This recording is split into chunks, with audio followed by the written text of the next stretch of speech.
Friends, welcome back to my YouTube channel Educraft academy. आज का हमारा टॉपिक है सार्जेंट योजना। ये टॉपिक बीएड फर्स्ट ईयर की book contemporary India and education से लिया गया है और इसके अंतर्गत हम इसके परिचय के बारे में, कार्यक्षेत्र, रिपोर्ट और सुझावों के बारे में पढ़ेंगे और साथ ही इसका मूल्यांकन पर भी चर्चा करेंगे। चलिए स्टार्ट करते हैं हम आज के अपने टॉपिक को।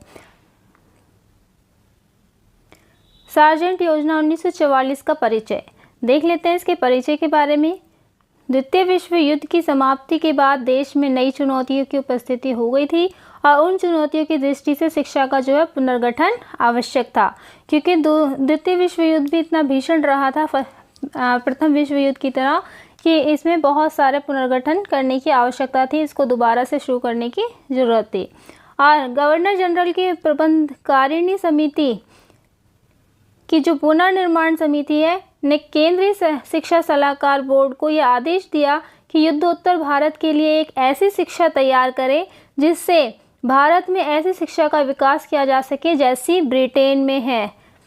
तो यहाँ पे जो है, जब द्वितीय विश्व युद्ध खत्म हुआ उसके बाद, युद्ध के बाद जो है भारत के लिए जो है शिक्षा नीति तैयार करने के लिए कहा गया, कैसी, जैसी कि ब्रिटेन में है। ठीक है, ये आप को याद रखना है, और जिसके द्वारा भारत को ब्रिटेन की तरह सभ्य एवं विकसित किया जा सके। तो ब्रिटेन क्या है, एक सभ्य और विकसित देश है ना, तो इसी तरह से भारत को बनाने की भी बात की गई और बोर्ड ने आदेश का पालन किया और एक योजना तैयार की। तो कुछ विद्वान इसी आधार पर इसे केंद्रीय शिक्षा सलाहकार बोर्ड रिपोर्ट कहते हैं। तो क्योंकि इसकी जो सलाह दी थी वो किसने दी थी, केंद्रीय शिक्षा बोर्ड ने दी थी, तो इसीलिए इसे केंद्रीय शिक्षा सलाहकार बोर्ड रिपोर्ट कहा गया है। ये आपको याद रखना है और आसानी से याद भी हो जाएगा। जब हमें पूरी जानकारी नहीं होती तो हमें याद करने में थोड़ी सी कठिनाई होती है। अब हमें पता है कि इसकी जो जानकारी है वो किसने दी थी, क्या है, केंद्रीय बोर्ड ने तैयार की थी, इसलिए इसका नाम केंद्रीय शिक्षा सलाहकार बोर्ड रिपोर्ट रखा गया। क्योंकि यह योजना युद्धोत्तर भारत के लिए बनाई गई थी, इसलिए कुछ विद्वान इसे युद्धोत्तर शिक्षा विकास योजना कहते हैं। युद्धोत्तर शिक्षा विकास योजना क्यों कहा गया इसको, क्योंकि ये युद्ध के, द्वितीय विश्व युद्ध के बाद बनाई गई थी, उसी के बाद विकास किया गया था शिक्षा का, तो इसलिए युद्धोत्तर शिक्षा विकास योजना इसे कहते हैं। चूँकि उस समय केंद्रीय शिक्षा सलाहकार बोर्ड के अध्यक्ष सर जॉन सार्जेंट थे, तो कौन थे इसके जो अध्यक्ष हैं, केंद्रीय शिक्षा सलाहकार बोर्ड के अध्यक्ष कौन थे, सर जॉन सार्जेंट थे उस समय, और यह योजना उन्हीं की अध्यक्षता में तैयार की गई थी। इसीलिए अधिकतर विद्वान इसे उन्हीं के नाम पर सार्जेंट योजना कहते हैं। तो इसके तीनों नाम आपको याद होने चाहिए कि, ठीक है, और तीनों ही नाम आपको याद रहेंगे तो आपको आसानी होगी आंसर देने में, क्योंकि कोई भी नाम लिखा हुआ आ सकता है एग्जाम में। अब बात करते हैं इसके कार्यक्षेत्र की। सार्जेंट योजना का कार्यक्षेत्र कितना था। ठीक है, सरकार ने केंद्रीय शिक्षा सलाहकार बोर्ड से निम्न अपेक्षा की थी। पहला, वह संपूर्ण देश की प्राथमिक शिक्षा से लेकर उच्च शिक्षा तक सरकारी तथा गैर सरकारी शिक्षा की स्थिति का गहराई से अध्ययन करे, क्योंकि जब योजना तैयार की जाती है उसके लिए गहन अध्ययन करना बहुत ही ज़रूरी होता है। जब तक हमें उसके बारे में पूरी जानकारी नहीं होगी तब तक हम कोई योजना तैयार नहीं कर सकते। इसीलिए क्या है, सारे देश में क्या है, प्राथमिक शिक्षा से लेकर उच्च शिक्षा तक सरकारी और गैर सरकारी शिक्षा की जो स्थिति है उसकी गहराई से अध्ययन किया जाए। और दूसरा, यह भी देखें कि देश में जन शिक्षा, विकलांगों की शिक्षा, स्त्री शिक्षा, औद्योगिक शिक्षा एवं प्रौद्योगिकी शिक्षा और शिक्षक शिक्षा की क्या स्थिति है। क्योंकि हो सकता है स्त्री को शिक्षा ना पहुंचाई जा रही हो, छोटी छोटी बच्चियां होती हैं उन्हें स्कूल तक नहीं भेजा जाता है, विकलांग, उनको आने जाने में दिक्कत होती है स्कूल तक, उनके लिए क्या शिक्षा की व्यवस्था की गई है। जन शिक्षा, बहुत से ऐसे पिछड़े वर्ग हैं जो स्कूल तक नहीं पहुँच पा रहे, उनको स्कूल में एडमिशन नहीं मिल पा रहा है, तो ऐसे लोगों की भी क्या है स्थिति जांची जाए। औद्योगिक और प्रौद्योगिकी शिक्षा इसमें शामिल है या नहीं, और शिक्षा की क्या स्थिति है, उनके लिए कोई ट्रेनिंग है या नहीं, इन सब की जांच की जाए। तीसरा, वे ये भी देखें कि सरकार ने अब तक नियुक्त शिक्षा समितियों और आयोगों के किन सुझावों का क्रियान्वयन किया है और भारतीय शिक्षा के संख्यात्मक एवं गुणात्मक विकास में उनका क्या प्रभाव पड़ा है। कि अगर ये सुझाव दिए भी गए हैं या तो इन सुझावों से क्या प्रयास संभव हो पाए हैं, कितने हद तक इसे प्रयोग किया गया है। ठीक है, तो यहाँ पे चौथा पॉइंट यह है कि वे शिक्षा की भावी योजना में सरकार की भूमिका सुनिश्चित करें, कि इसमें सरकार की क्या भूमिका रहे। पांचवा, वह ये भी बताए कि उसके द्वारा प्रस्तावित योजना कितने समय में पूरी होगी और उस पर अनुमानित व्यय कितना होगा। क्योंकि किसी भी काम को जब शुरू करते हैं तो हमें पता होना चाहिए इसमें अनुमानित लागत कितनी लग जाएगी और उसमें उस काम को पूरा होने में कितना समय लग सकता है। तो ये भी सरकार द्वारा निश्चित किया जाए। ये अब बात करते हैं इस योजना की कि सार्जेंट योजना है क्या, आखिर ये रिपोर्ट है क्या। ठीक है, सार्जेंट योजना रिपोर्ट, सार्जेंट रिपोर्ट की क्या है, 12 भागों में जो है इसे विभाजित किया गया है। इसके कितने भाग हैं, 12 भाग हैं और इसमें पूर्व प्राथमिक शिक्षा से लेकर उच्च शिक्षा तक की पूरी रूपरेखा तैयार की गई है और शिक्षा के अन्य अंगों पर भी प्रकाश डाला गया है, जैसे कि औद्योगिकी शिक्षा, स्त्री शिक्षा, शिक्षक शिक्षा और उसके संबंध में सुझाव भी दिए गए हैं। रिपोर्ट के अंत में यह भी स्पष्ट किया गया है कि इस योजना को पूरा करने में लगभग 40 वर्ष का समय लगेगा और इस पर लगभग 313 करोड़ वर्तमान के 62,600 करोड़ के बराबर व्यय होंगे। तो ये थी इसकी रिपोर्ट। इस रिपोर्ट को आप अच्छे से याद कर लीजिएगा क्योंकि रिपोर्ट भी शॉर्ट नोट में आ जाती है। अब बात करते हैं इसके सुझावों की। सार्जेंट योजना 1944 के सुझाव क्या क्या थे। सार्जेंट योजना में पूर्व प्राथमिक शिक्षा से लेकर उच्च शिक्षा तक के प्रशासन एवं स्वरूप के बारे में एक स्पष्ट रूपरेखा तैयार की गई थी। यहाँ उन सबका क्रमबद्ध वर्णन प्रस्तुत किया गया है क्योंकि क्रम से चीज़ें चलती हैं तो आसान हो जाती हैं समझने। सबसे पहले बात करते हैं शिक्षा के प्रशासन संबंधी सुझावों की कि बोर्ड की सम्मति में शिक्षा की व्यवस्था करना केंद्रीय सरकार और प्रांतीय सरकारों का संयुक्त उत्तरदायित्व होना चाहिए। ऐसा नहीं है कि सिर्फ केंद्रीय सरकार व्यय उठा रही है या फिर प्रांतीय सरकार, इन दोनों का उत्तरदायित्व होना चाहिए। इन संदर्भ में इसके निम्नलिखित सुझाव दिए गए हैं। पहला, उच्च शिक्षा एवं उच्च औद्योगिक शिक्षा का प्रशासन अखिल भारतीय स्तर पर हो, अर्थात इसका उत्तरदायित्व पूर्ण रूप से केंद्रीय सरकार पर हो और शेष शिक्षा का उत्तरदायित्व प्रांतीय सरकारों पर हो। तो इससे क्या है, दोनों साझे से काम कर पाएंगे और आगे बढ़ा पाएंगे शिक्षा को। दूसरा, शैक्षिक लक्ष्यों की प्राप्ति के लिए प्रांतीय सरकारों को केंद्रीय स्रोत से पर्याप्त आर्थिक सहायता दी जाए। तो यहाँ पे केंद्रीय आर्थिक सहायता देने की भी बात की गई है। तीसरा, केंद्र में एक सशक्त शिक्षा विभाग की स्थापना की जाए जो संपूर्ण देश की शिक्षा में सामंजस्य स्थापित करे। एक विभाग खोला जाए, सशक्त शिक्षा विभाग, जिससे सारे देश में जो है शिक्षा को बढ़ावा दिया जाए, शिक्षा बढ़ाई जा सके। केंद्रीय शिक्षा सलाहकार बोर्ड के अधिकार एवं कार्यक्षेत्र में वृद्धि की जाए कि केंद्रीय शिक्षा सलाहकार बोर्ड के जो अधिकार है वो निश्चित किए जाएं, उनकी जो कार्यक्षेत्र के उनको क्या क्या काम करने हैं इसमें भी वृद्धि की जाए। पांचवा, प्रांतीय स्तर पर भी सशक्त शिक्षा विभागों की स्थापना की जाए।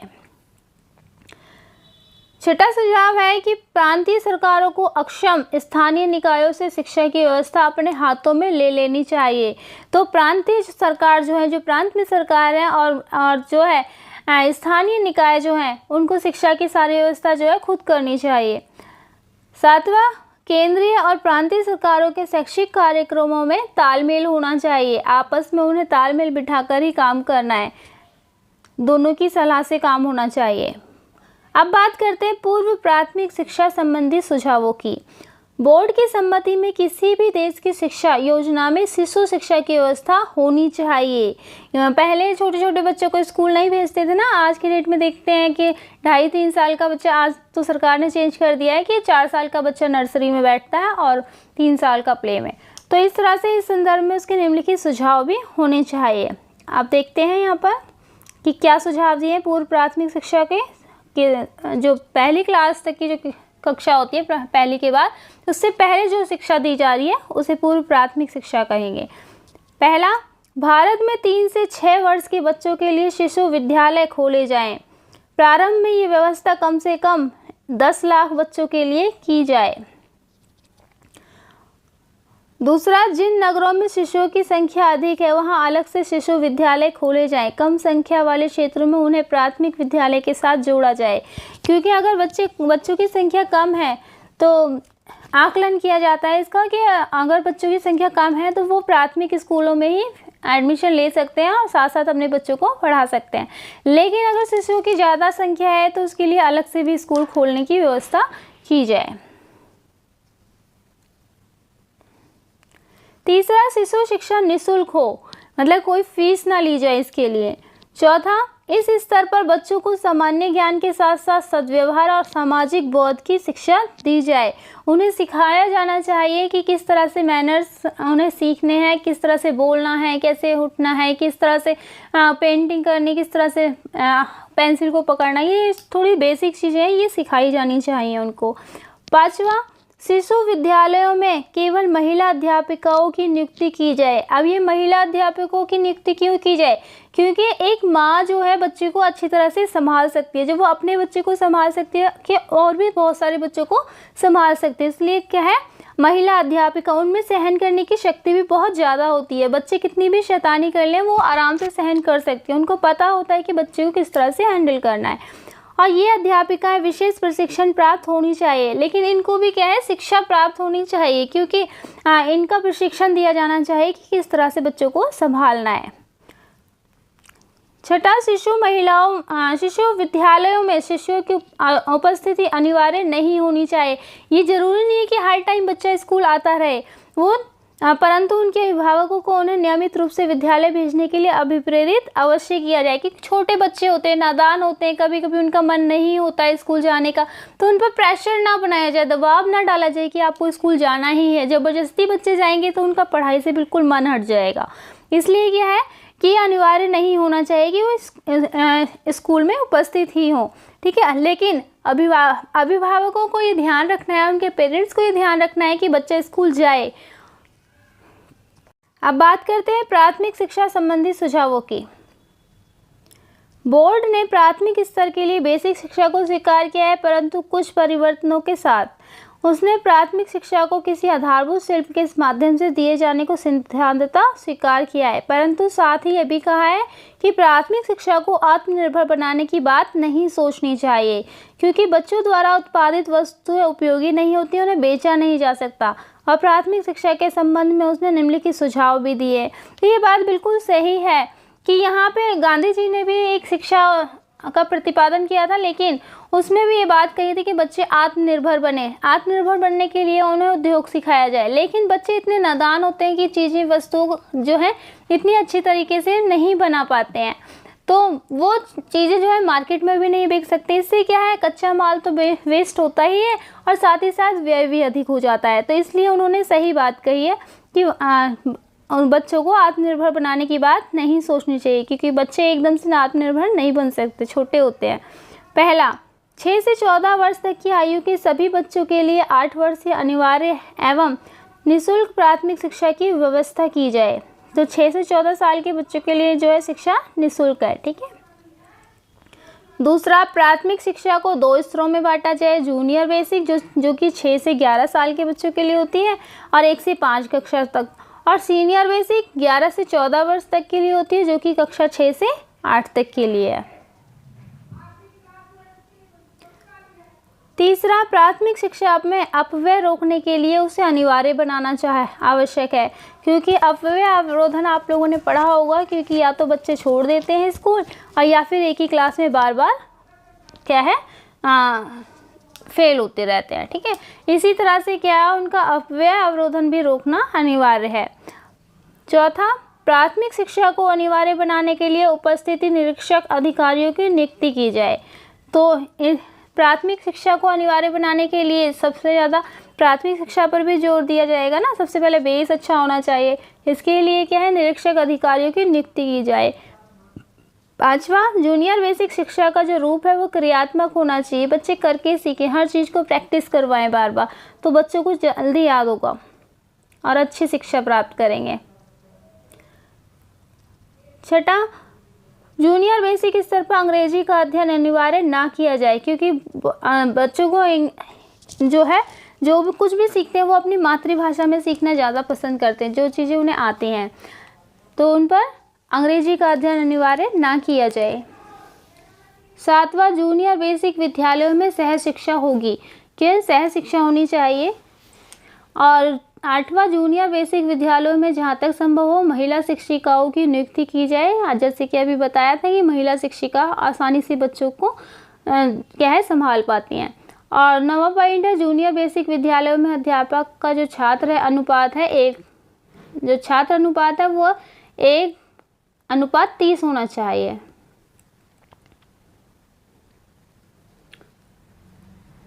दसवां पॉइंट है, सीनियर बेसिक शिक्षा में उन्हीं बच्चों को प्रवेश दिया जाए जो उच्च शिक्षा प्राप्त करने की स्थिति में ना हो। उच्च योग्यता एवं क्षमता के बच्चों को माध्यमिक स्कूलों की कक्षा 6 में प्रवेश दिया जाए। जो सीनियर बेसिक है वो 6 क्लास से स्टार्ट है।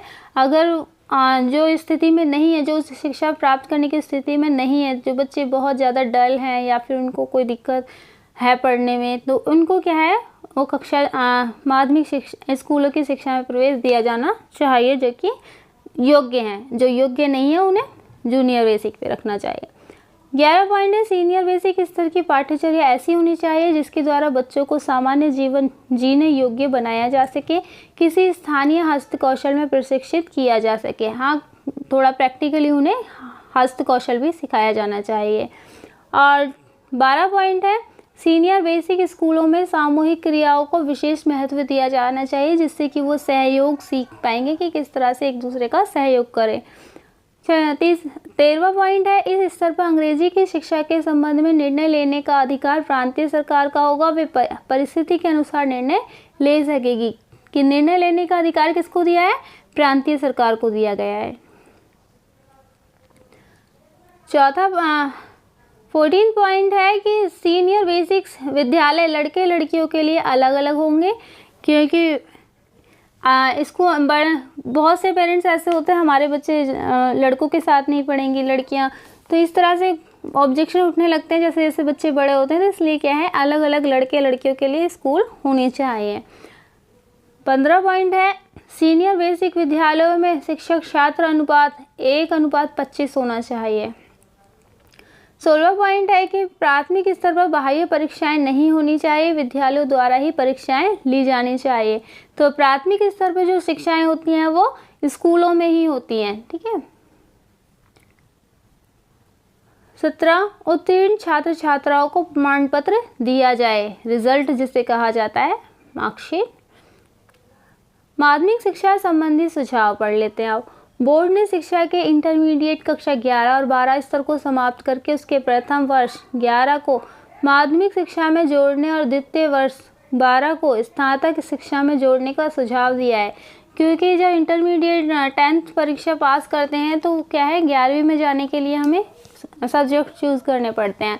तो सब्जेक्ट चुनने के लिए क्या है, हमें उसकी शिक्षा थोड़ी बहुत आनी चाहिए समझ।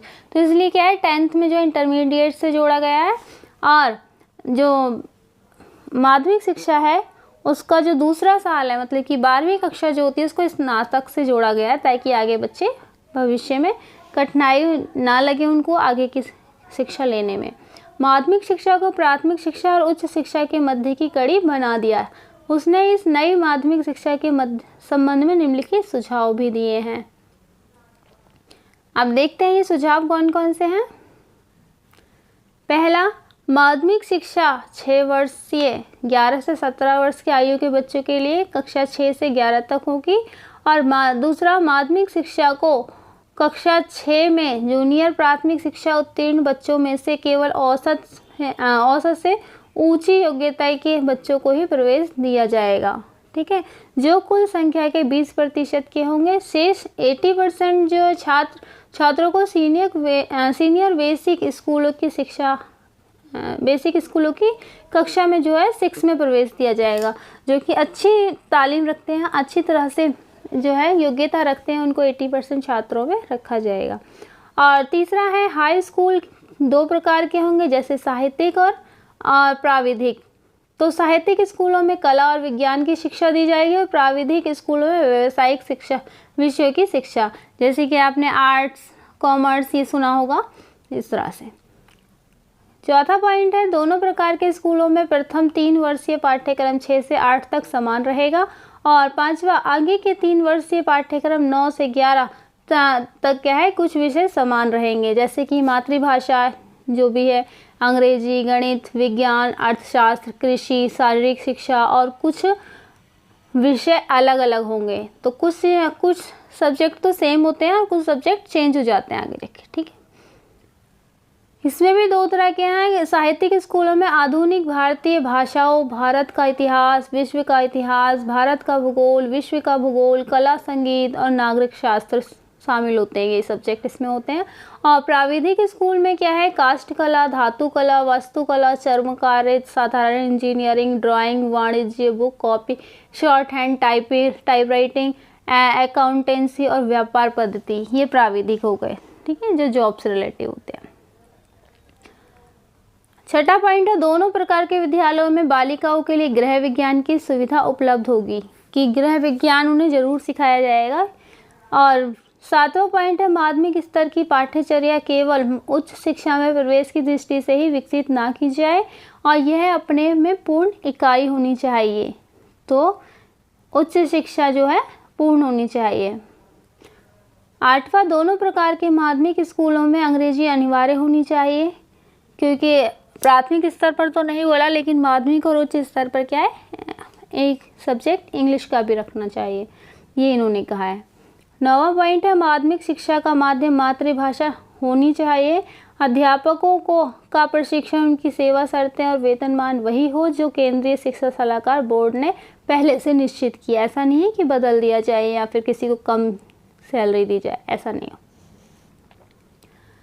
11वां पॉइंट है योग्य और निर्धन छात्रों को शुल्क मुक्ति दी जानी चाहिए, परंतु 50% तक छात्रों को, ठीक है। सभी छात्रों को शुल्क मुक्त नहीं किया जा सकता क्योंकि सरकार शिक्षा का व्यय भी निकालना जरूरी है, तो इसलिए योग्य और निर्धन छात्रों को ही शुल्क मुक्ति दी जानी चाहिए, जिसमें कि 50% छात्र होते हैं।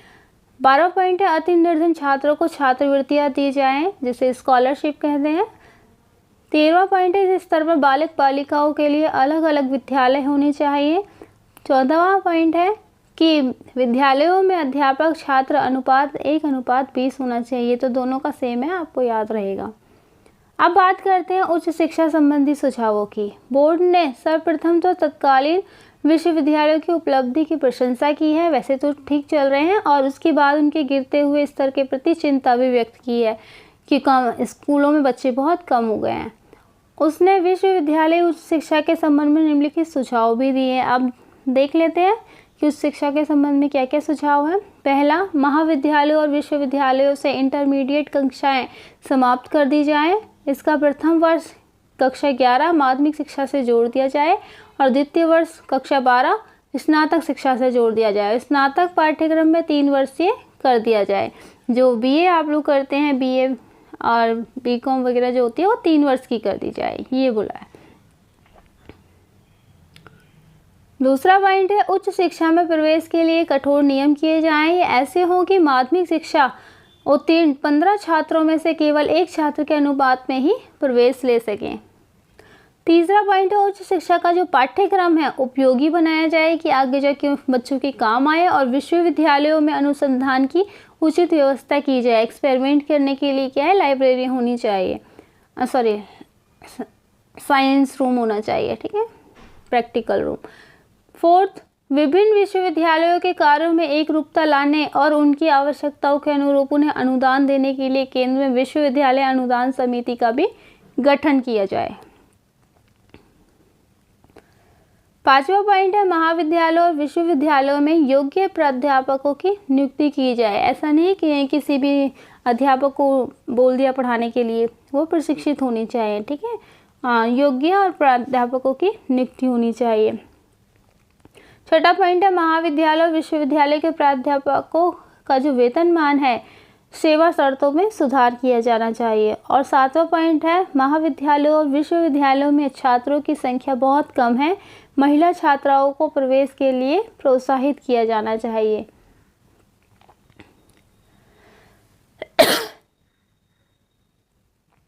8वां पॉइंट है, निर्धन छात्र छात्राओं को आर्थिक सहायता दी जाए। लगभग 1/3 छात्र छात्राओं को छात्रवृत्तियां भी दी जाना चाहिए। इसमें भी स्कॉलरशिप देने की बात की गई है। और 9वां पॉइंट है कि शिक्षक शिक्षार्थियों के बीच निकट का संपर्क स्थापित किया जाए, जिससे कि वो अपनी बात शिक्षक से आसानी से कह सकें। और इसके लिए विश्वविद्यालयों में उप कक्षा प्रणाली की व्यवस्था भी की जाए। इसी तरह से उन्होंने कुछ और भी सुझाव दिए हैं, जैसे कि औद्योगिकी एवं तकनीकी शिक्षा संबंधी सुझाव, मंद बुद्धि एवं विकलांग बालकों के लिए शिक्षा, और छात्र छात्राओं के स्वास्थ्य संबंधी सुझाव, और छात्र छात्राओं के लिए मनोरंजनात्मक सामाजिक क्रियाएं, और शिक्षक प्रशिक्षण संबंधी सुझाव भी उन्होंने दिए हैं, और प्रौढ़ शिक्षा संबंधी सुझाव भी दिए हैं। अब बात करते हैं इसके मूल्यांकन की। सार्जेंट योजना 1944 का मूल्यांकन।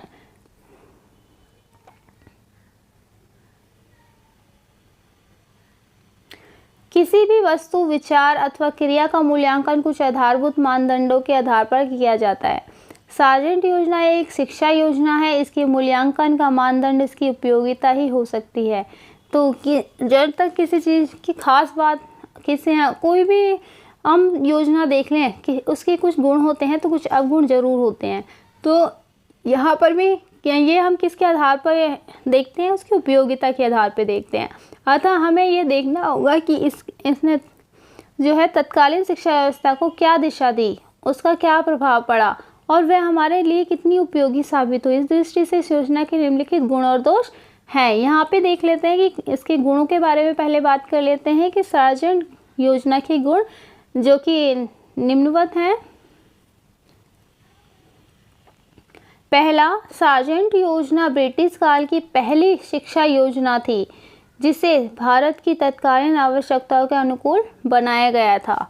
तो ये सार्जेंट योजना क्या थी? ब्रिटिश काल था उस टाइम, तो ब्रिटिश काल की पहली शिक्षा योजना इसे बोला गया है। यह सही अर्थों में राष्ट्रीय शिक्षा योजना भी थी, तो ये आपको याद होना चाहिए।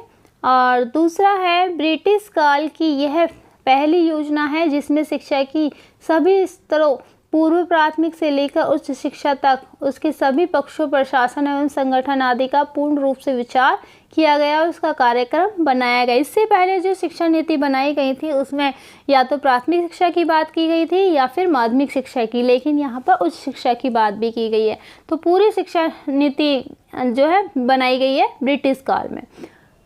तीसरा, भारत में ब्रिटिश काल में अब तक जितना भी शैक्षिक चिंतन हुआ था उसका मूल आधार यह था कि भारतीय यूरोपीय ऊंचाइयों को स्पर्श नहीं कर सकते।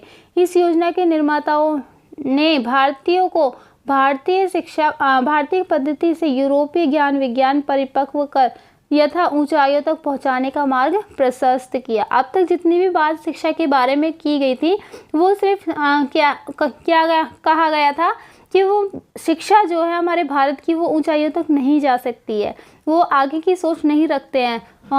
हाँ, थाईलैंड या फिर अमेरिका वगैरह नहीं जा सकते पढ़ने, लेकिन यहाँ से क्या है, एक नई दिशा मिली है।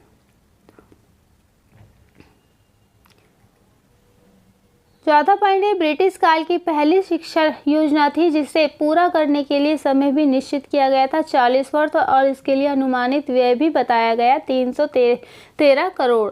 तो यहाँ पे जो इससे पहले शिक्षा नीति बनाई गई थी उसमें कोई व्यय की बात नहीं की गई थी, कितनी लागत लग जाएगी, कितना समय लग जाएगा, लेकिन इसमें जो है समय भी बताया गया और लागत भी बताई गई, जो कि 40 वर्ष का समय दिया गया और इसमें व्यय बताया गया कि 313 करोड़ लग सकता है।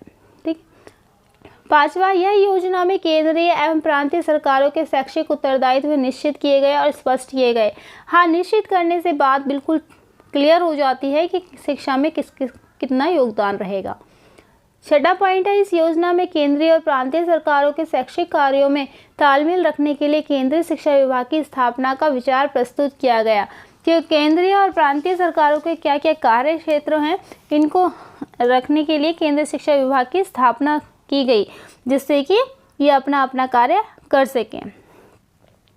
7वां, इस योजना में देश भर में व्यावसायिक शिक्षक निर्देशन केंद्र और रोजगार कार्यालय खोलने का सुझाव दिया गया, जिससे शिक्षित बेरोजगारी की समस्या हल हो गई। अब बच्चे पढ़ लिख तो लेते हैं लेकिन उनको रोजगार नहीं मिल पाता, इसलिए क्या है, रोजगार कार्यालय की स्थापना भी की गई। 8वां, ये भारत की सर्वप्रथम योजना थी जिसने पूर्व प्राथमिक और प्राथमिक शिक्षा को अनिवार्य एवं निःशुल्क बनाने का सुझाव दिया। और 9वां पॉइंट है, इस योजना में माध्यमिक एवं उच्च और तकनीकी शिक्षा में सुधार के लिए ठोस सुझाव दिए गए। इस स्तरों पर केवल योग्य छात्रों को ही प्रवेश देने का सुझाव सबसे अधिक महत्वपूर्ण था। 10वां पॉइंट है, ये पहली योजना थी जिसमें मंदबुद्धि एवं विकलांग बच्चों की शिक्षा के बारे में बात की गई थी। इससे पहले कहीं ऐसा नहीं सुना था कि मंदबुद्धि या विकलांग बच्चों के लिए शिक्षा होनी चाहिए, लेकिन इसमें बात कही गई थी। और 11वां पॉइंट है, इस योजना में शिक्षकों के प्रशिक्षण की पूरी योजना तैयार की गई कि शिक्षकों को प्रशिक्षण किस तरह से दिया जाए। प्रशिक्षित शिक्षकों को ही स्कूलों में शिक्षक बनाया जाए। इस योजना में यह भारत की पहली शिक्षा योजना थी जिसमें प्रौढ़ शिक्षा की आवश्यकता पर बल दिया गया, उसकी व्यवस्था की योजना प्रस्तुत की गई। और 13वां पॉइंट है कि यह भारत की पहली शैक्षिक योजना थी जिसमें शैक्षिक अवसरों की समानता की और कदम बढ़ाया गया था। तो यहाँ पे आपको इतने सारे गुण इसके बारे में बताए गए हैं सार्जेंट योजना के, लेकिन साथ ही साथ इसमें इसके कुछ दोष भी गिनाए गए हैं। अब बात कर लेते हैं इसके दोषों की। सार्जेंट योजना के दोष जो कि निम्नवत हैं। पहला, यह योजना बड़ी दीर्घकालीन योजना थी। 40 वर्ष का समय बहुत बड़ा टाइम होता है, तो बहुत ज़्यादा टाइम इसको बोला गया है, इसलिए से यह योजना बहुत ही दीर्घकालीन योजना थी। दूसरा, यह योजना को पूरा करने के लिए जिस धनराशि 313 करोड़ का अनुमान लगाया गया था वह अपने में अपर्याप्त थी। फिर भी यह नहीं बताया गया कि उतनी बड़ी धनराशि का स्रोत क्या होगा। कि ये तो बता दिया कि 313 करोड़ लग सकते हैं, लेकिन ये नहीं बताया कि 313 करोड़ रुपए जो है कहाँ से आएंगे, किस तरह से अरेंज किए जाएंगे। ये इसका एक दोष बताया गया। तीसरा, यह योजना उद्योग प्रधान देश इंग्लैंड की शिक्षा प्रणाली के आधार पर तैयार की गई थी। इसमें औद्योगिक एवं तकनीकी शिक्षा पर बल दिया गया, जबकि भारत कृषि प्रधान देश है। इसकी शिक्षा में सबसे अधिक बल कृषि पर होना चाहिए था, कृषि की कोई बात नहीं की गई है।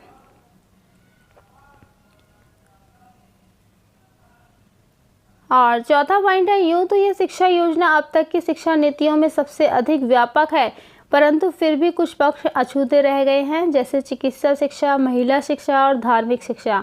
इन शिक्षाओं की इसमें बात नहीं की गई है, बट फिर भी ये शिक्षा काफ़ी अच्छी और महत्वपूर्ण रही।